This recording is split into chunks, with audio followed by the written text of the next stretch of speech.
আবু হুরায়রা বসলেন, ঘরে যে বিবিকে জিজ্ঞেস করছেন আছে কিছু ঘরে খাওয়ার মতো?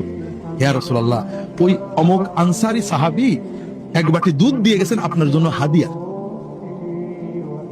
আবু হুরায়রা শুনেছে, শুনে খুব খুশি যে কিছু হয়তো পেটে যাবে।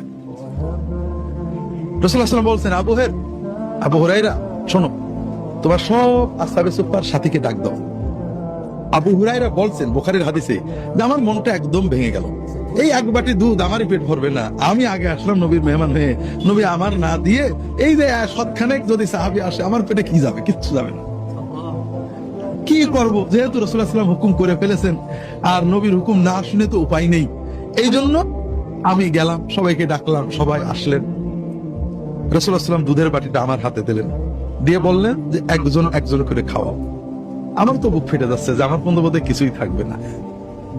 আমি একজনকে দিলাম, খেলো, ফেরত দিল, আরেকজনের দিলাম, খেলো, আমার কাছে আবার বাটিটা ফিরিয়ে দিল, কিন্তু দুধ আর কমে না।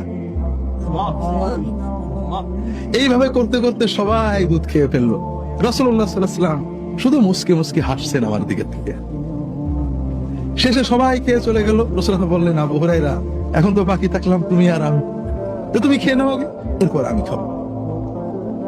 আবু হুরায়রা খাইলেন, খেয়ে যখন বাটি দিতে গেলেন, আর তো খাও, খাইলেন, বাটি দিতে গেলেন, আর একটু খাও। কয়েকবার খাওয়ার পরে আবু হুরায়রা বলছে, আল্লাহর কসম ইয়া রাসূলুল্লাহ আর জায়গা নেই।